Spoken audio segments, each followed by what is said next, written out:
I like how white I look for a minute when it's focusing, where it's like, she's a ghost. Disappears.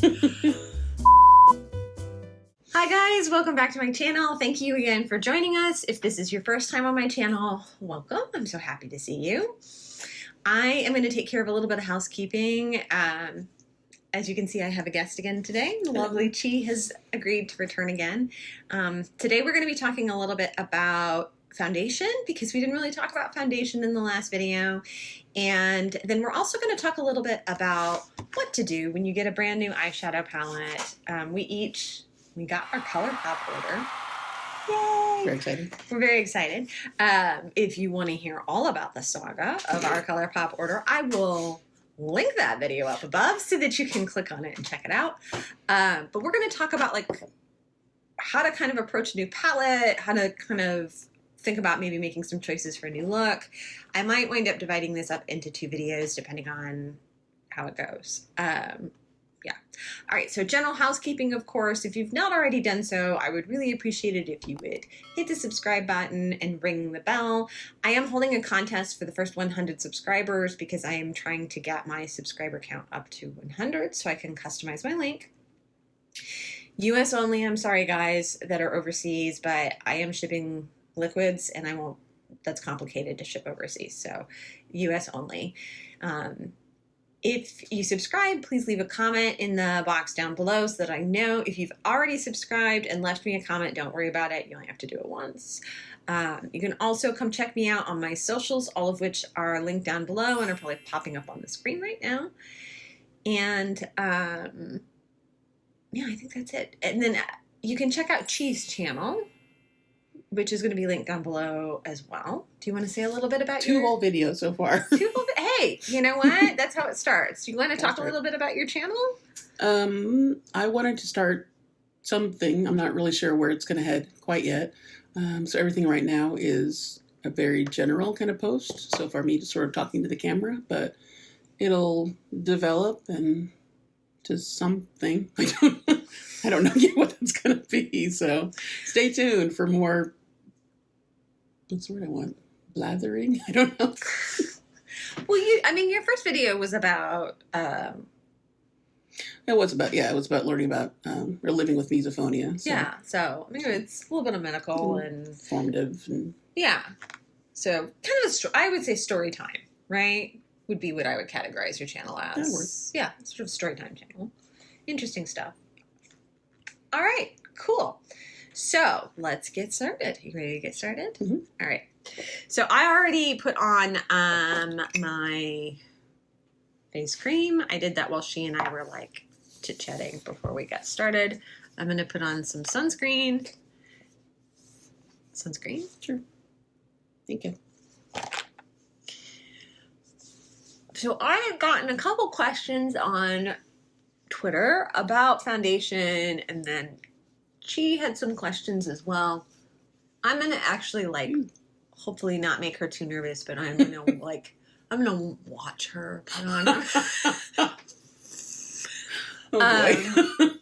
When it's so funny because when I was reviewing the footage, I caught things. You don't know that you do things until you actually see it. You see it on camera, and then you're like I had no idea how much putting on makeup made my nose run until I started shooting videos. And then I was like, wow, I get super sniffly when I put on makeup. I never really thought about that before. So I thought we would just kind of start off with a general conversation about foundation. And one of the questions, and I'm like a dum-dum. Hold on 1 second. One of the questions that we were kind of discussing is about the different finishes of foundation. And there's a lot of I think kind of confusing terminology out there when it comes to foundation. And then there's this other category of BB and CC cream, which You've heard of CC cream. Yeah. That they basically got their start in Asia, Korea, and I believe Japan. They're in between a tinted moisturizer and a foundation. So you're going to get less coverage than a foundation. And normally they tend to be more radiant looking. It's rarer. I have seen on occasion like a matte BB cream, but that kind of runs contrary to the original like idea behind a BB cream. And in their original like inception, and this Missha one that I wear, which is a BB cream, it's got like skincare ingredients in it. That was sort of the original, like the BB and the CC cream. The idea was that it would be like a light coverage that had skincare in it, also had sunscreen in it. They tend to have higher sunscreen ratings than your average foundation. And for example, I have got this La Prairie foundation right here. Okay, don't come for me. Just FYI, because I know this is like $135 a bottle. Yeah. I'm a color theorist and I'm an artist, but one of my gigs is I do some work for Saks Fifth Avenue. And they are wonderful people over at Saks, and a lot of times, aside from paying me, they're like, here, let us give you stuff. And so I come home with like La Mer and La Prairie and like, excuse me, I try, because they're being so nice and giving me things, it's not like I'm going to say to them, no, right? Like,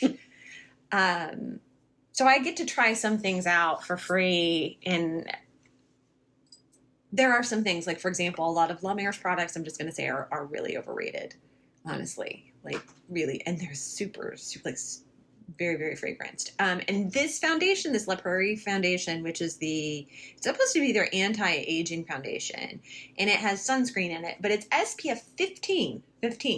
Now, my Missha Perfect Cover BB Cream, which by contrast, I think is $11.95 on Amazon. So $100 and some dollars, $11, has SPF 42. And it's PA triple plus, which means that it covers like a wider spectrum of sunlight. And I actually like it better. I tested this out yesterday, and it oxidized like crazy on my skin. Like Can you explain that a little bit? Like when it oxidizes, it changes color? Yeah, so it goes orange, like orange patchy. So we were talking about another beauty person, Raw Beauty Christie, who we both enjoy. And I think he had texted it to me that you were watching something and you were like, she looked really, like all of a sudden she turned orange like an Oompa Loompa. And you were like, what is happening here? And I think she was testing a new foundation in that video. And my guess is that it's an oxidization problem. So sometimes some of the chemicals in foundations either react with the air or they're reacting with something that's in the oil in your skin. Okay. And it'll turn orange, which is why testing foundation is very important. And if you can't test the foundation, like if you're in some place, for example, like if you run into like a drugstore or whatever to buy your foundation and they don't have testers out, always check what the return policy is, because you're not going to know until you've got it on. And I've had the thing before where when I used to wear MAC, they would try to put me in not the absolute lightest color, but the second lightest color. In 45 minutes later, I would look like an Oompa Loompa. So it looked great upon initial application, but then you walk out of the store and you're walking around and you catch yourself in the mirror and you're like, hello, George Hamilton. Like, I'm not kidding. And so then it became this, like, when I would go into MAC to get my foundation, it became this argument with them where I would say, like, no, you have to put me in the lightest color. And they would say, you're going to look like a ghost, and back and forth. And finally, what I did was I knew I had other shopping to do. So I went into MAC, had them put it on. I waited 45 minutes. I came back in and I said, and the makeup artist was like, holy shit. And I was like, yeah, I know. And so after that, like she stopped arguing with me. So there are like foundations. I got a little off track. I'm sorry. foundations, BB creams, CC creams. BBs and CC creams tend to be a little bit lighter on the skin. But always check. It should say on it, like, what kind of coverage it is, like if it's matte or whatever. Normally they're a little more dewy, but like I said, occasionally there are some that's matte. Dewy finish means that it's going to make your skin look, I don't want to say the N word because I hate that word. What's another word for that? Fresh. Fresh. There we go. Perfect. Okay. It's going to make your skin like it's been freshly washed, right? And then a step down from dewy is radiant, which means that you're going to still have a glow, but not as much of a glow as you would on a dewy finish. And the next step down from radiant is natural finish, which means that it's neither mattifying nor does it make you glow. It's just sort of straight up. And then last but not least is matte. And matte foundation is designed for people with very oily skin. And one of the things about a good matte foundation is it's designed to actually like kind of suck that oil up and keep it from coming to the surface to make you look oily throughout the day.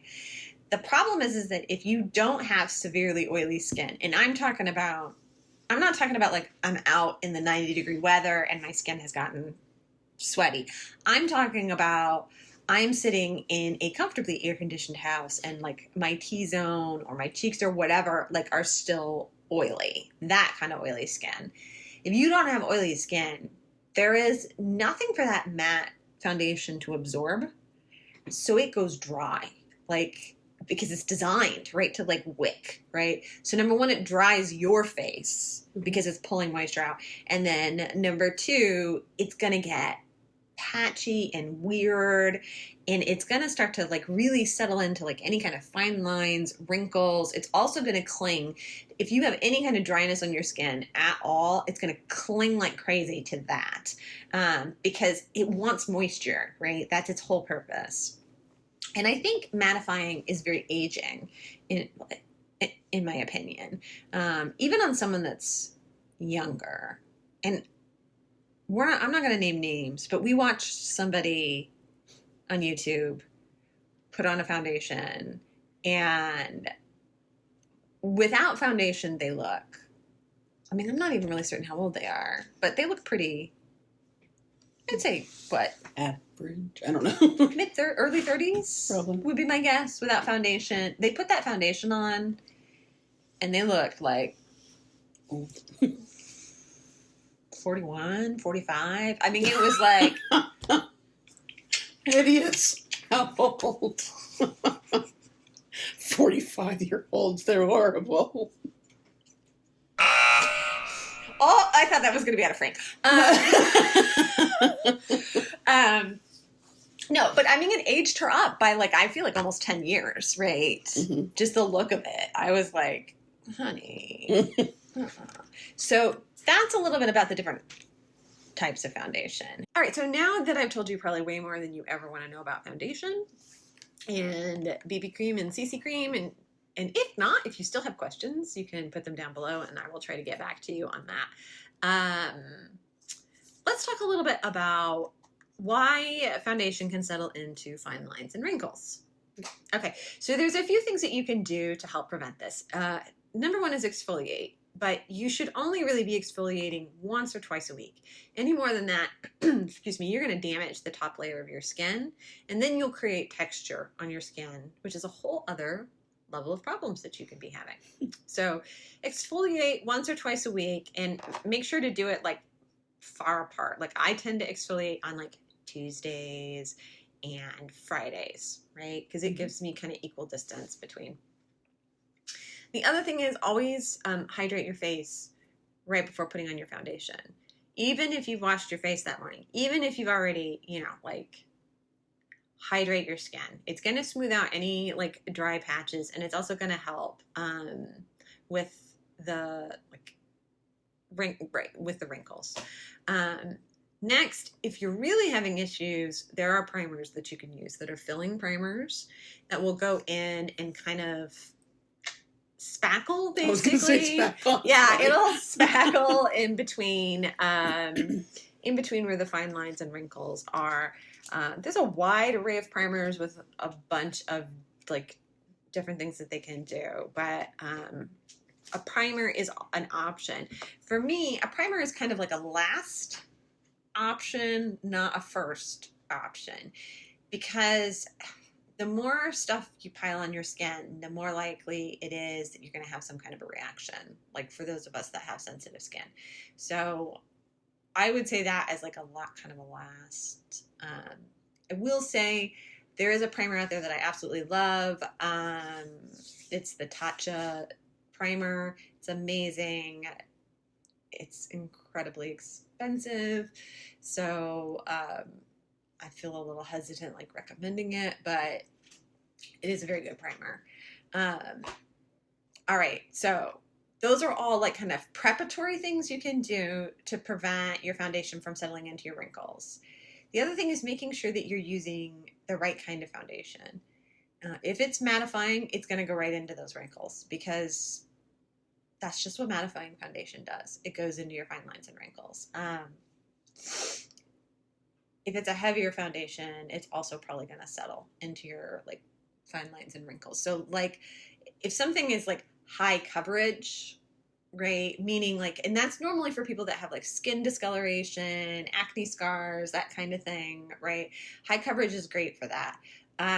What it's not great for is wrinkles because it's a heavier product. And so it is going to settle. The last thing that you can do is, and it's an application thing, and we're going to talk about that now. So let's go ahead and I'm going to have Chi put on foundation, and I'm going to actually like watch her put it on because she had a question for me about it. And I wanted to make sure that I was like actually watching her while she did it. All right. Okay. So. Yeah, my issue with foundation, I was noticing last night, I've only recently started exfoliating my face. And it seemed like my color, I guess, was good until about here. And then it seemed like I was just sort of shaded or kind of gray. Mm-hmm. And I wasn't sure if I was just seeing things, if it was shadows, but, you know, I've got the dark circles and the coloration up here. Right. Sort of the same that when I put the foundation on, that's where I get that ghosty kind of look that I don't like. But I also want to, like, I have acne scars, you know, those kind of things to cover up. So I'm walking that fine line between. So when you say ghosty, you feel like where it's dark, it's looking too light then? Like it's like I put something white over something black, basically, so it has that kind of. Okay, so it's got kind of a gray tinge to it. Okay. And the idea is that I'm putting on the foundation and I'm wanting it to look as natural as possible instead of like, you are wearing makeup. Right. Okay. And it may be too much. I mean, it's application, it's maybe too much. Maybe. Yeah, and I'm not going to know until I see you do it to have a better idea. Okay, good. All right. All right, so we're going to have Chi put on her foundation now and see how it goes. I'm actually going to have her use a brush this time just because I thought she might want to try out slightly different application process. Is it okay to do like this? Mm-hmm. Yeah, you're going to have to. Okay.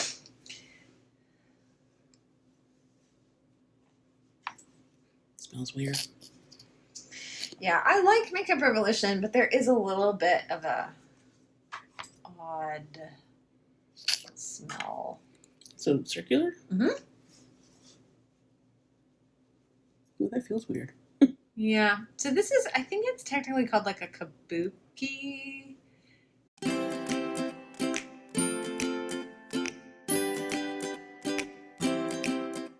Yeah, like, is this like my lip, like where it disappeared and then. Okay, take it all the way up onto your lips. On? Uh-huh. Okay.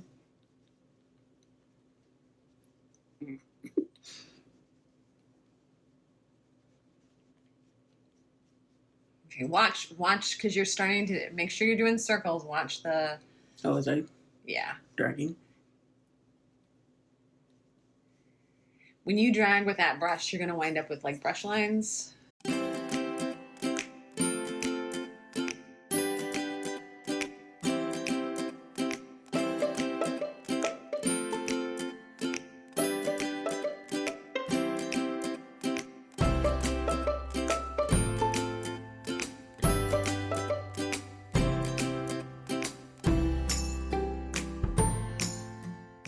I got it. Mm-hmm. Good. Now take it up under your eyes just a little bit. I know we're going to put concealer up there, but like this will help give you kind of a more steady base.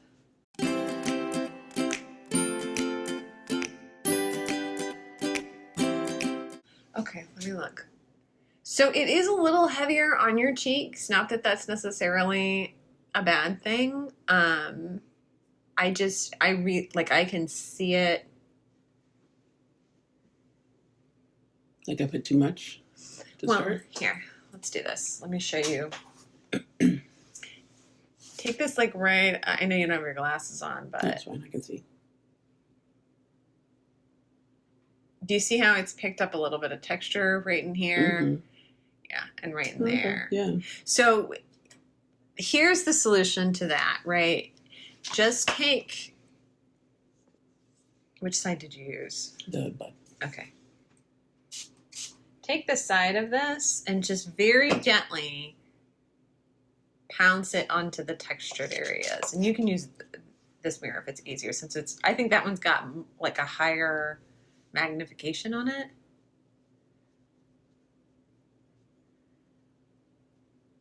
Is that? Mm-hmm. There you go. That's better. So sometimes if you get too much product caked up on your face, like a clean blender that's been dampened will help settle it back out. Nice. Okay. So I'm going to have you scoot over just for a second. Let's look in the monitor. I'm seeing a little bit of discoloration. Just like I see like a little bit right there. Yeah, I was going to say it's right here. Mm-hmm. So what we might try today is like concealing right there and see if that fixes the problem. And if that doesn't, then we go to the next, which I don't have an orange like corrector, but that would be the next step. Okay. So concealer time. So while we're concealing, I'm going to talk a little bit about what to do at this point. So once you've put on your foundation and you've let it set for 30 to 40 seconds, you can check your wrinkle spots. So I was putting my foundation on off screen. Today I'm actually wearing a different one. This is the Innisfree. It's the Aqua Fit Cushion and shade C11, Cool Ivory. I will try to cut a picture in. This is pretty much my all-time favorite Holy Grail foundation of all time. I wish Innisfree made this in a bottle, like in this exact same formula, because it's a beautiful, beautiful foundation. Anyway. Once your foundation has set, so mine has set for a little bit, I'm going to take my mirror and my beauty blender and I'm going to check my wrinkle spots. Now my big ones, and I don't think they show up so well because of the lights, but my biggest issues is my forehead, actually.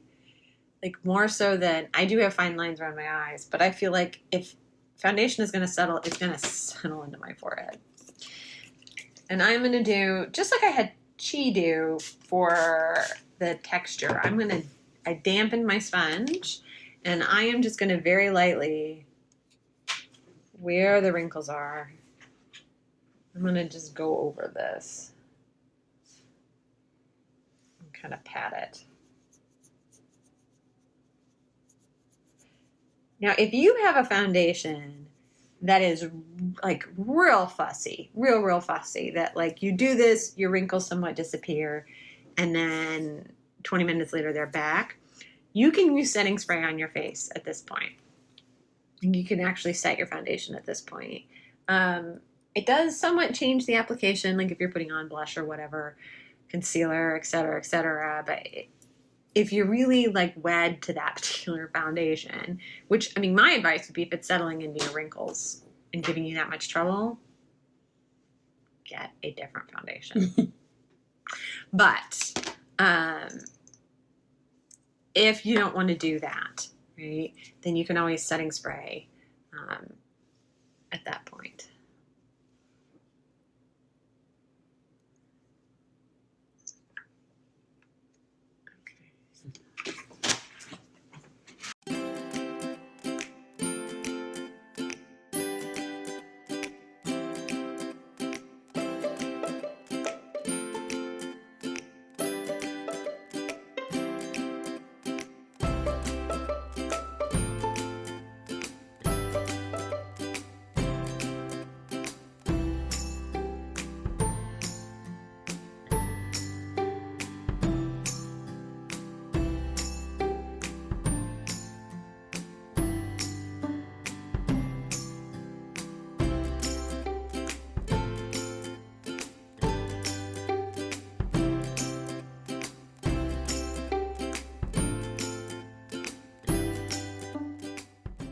I am using today the ColourPop No Filter Concealer, which if you want to see the review for that, you can check it out. I'll put the link up above.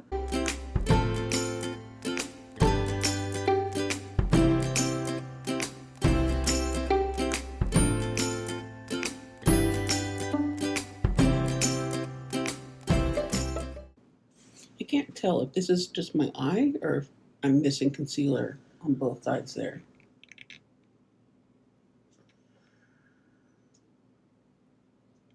It's just your eye. Okay. Yeah. I'm getting to know my eyes for the first time. How far down did you take it? Oh, I only did like this. I didn't do the... Take it down further. That's why it's doing that.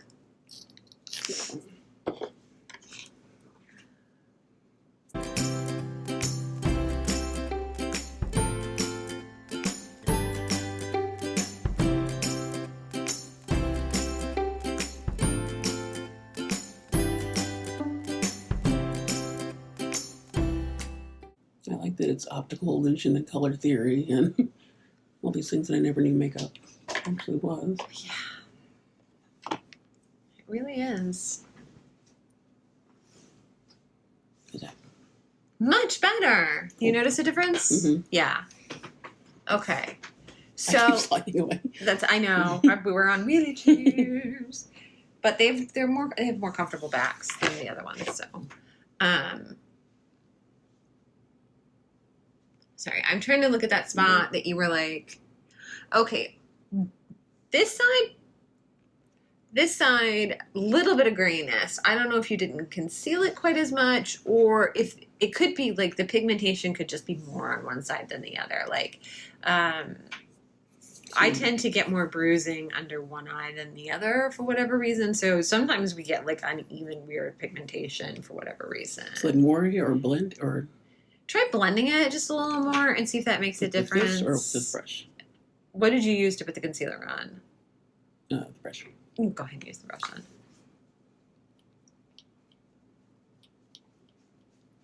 I would say for the concealer, like outside of the eyes, right? If you're struggling with because this is too big, right, for me to really get up into. But outside of the eyes, like I always use the Beauty Blender for concealer because it diffuses it out just a little bit more naturally. Okay. You know, I only use the brush under the eyes because my baby one is, I swear to God, I'm just going to take a pair of scissors to one of these and like chop it down so that I've got a small one again. Okay, better. How are you feeling about it? Do you want to, I'm going to scoot over here and you can kind of. It's better, yeah. I hadn't done the concealer up on my eyes before, so that's helping it seem a little less, I guess. I have foundation in these places because I guess I know that another layer is coming.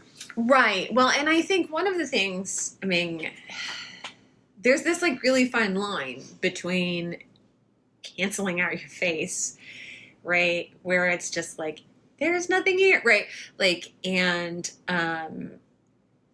making it look like natural, right? So I think the orange trick really would work for you. What we're talking about is there's a old school I believe it's an old school drag trick because I saw drag queens when I was in college. I don't know how long ago that was. I was friends with a lot of queens in college, and they would do like this orange lipstick trick for their 5 o'clock shadow, and then also sometimes for like under eye area, depending upon the color of discoloration under the eyes. Before they did it before they put on foundation, and then they would still put concealer on top of all of those spots as well, to like color correct and balance the skin out. Okay, so most of the discoloration is kind of taken care of. I feel like feel better about it. Mm-hmm. Yeah. Better than it was, yeah. And how does the foundation feel in this skin? I mean, as far as like, I know sometimes you struggle with it feeling. It feels pretty light, and it's not tacky or anything. It feels producty, but not gross. Not, yeah. Okay, not bad. All right, that's good. All right. It's not like there's something on me. Right. And some of that might be adjusting. So one of the things that Chi and I have talked about off camera a couple of times, it's a color theory phenomenon. Whenever you change something, whether it's on your face or like the color of clothes you're wearing or whatever, our brain has this thing where it literally like, our brain understands information that we've already seen. And it tends to do this thing where it like autofills, right?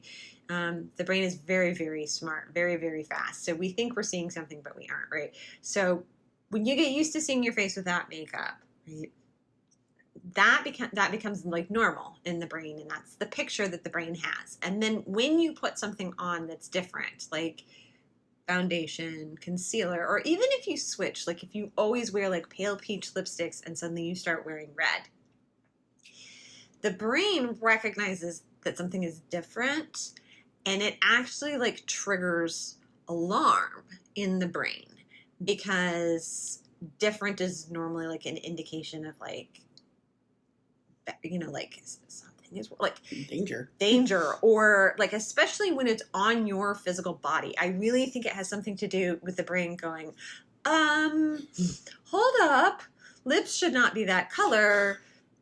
Maybe you're sick, right? Like there is this like instinctive reaction that happens in the brain. And what it is it's referred to what we call sight blindness. It's a color theory concept, which is when you see something often enough, you actually stop seeing it. The brain just autofills the image in. When you change up what you're seeing, the sight blindness goes away.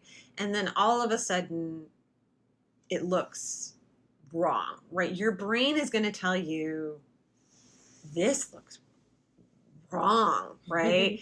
And you actually might feel very uncomfortable. And so there's kind of this like window there where you have to basically write it out, right? A little bit, which is not to say that like if you put on like a brow color or a lip color and it makes your complexion go like sallow or gross or whatever, that you should leave it. I'm not saying like leave it on, but I am saying if you start wearing makeup and you've not really been wearing makeup much at all, and then you're looking at your face and you're kind of having this like, right, but you know the color is right, you know that the application is right, but you're still kind of having this like knee jerk, I don't know that this is what, right? That's very natural. That's what's happening, is there's a conflict in your brain. Eventually your brain is going to acclimate to the way that you look like with makeup on, just like it acclimated to how you look with makeup off, and it'll stop kind of sending out a panic response. And being assimilated. Right. Basically, that's what like the brain sort of assimilates the new information. And I think the closest analogy I can think of is if you've ever repainted a room in your house, the first, I don't know, 50, 60, 100 times you walk in after there's a new color, you have that like, oh, right. Every time it's kind of like, and then one day you walk in and you don't notice anymore that the walls are a different color. That's just normal, right? So your brain at that point has like assimilated this into the new normal, right? And has started sort of setting that in as the like. And then you might actually have issues where when you look at your face without makeup on, you might be like, what is that? Right? Like, what is it? People go to work, they don't wear makeup, and people say, "Are you sick?" yeah, that's what I would get all the time. Is like, even from my mother, I get that. Like, if I show up without anything on, she's like, "Honey, are you feeling okay?" I'm like, "This is what I really look like." So that's a little bit of like, if you're struggling, if you're stressing, there is like an actual like neurological color theory explanation for that.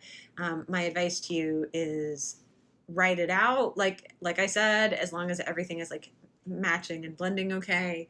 I'm not saying like put on foundation that's like 6 shades too dark for you and then leave it on and walk around.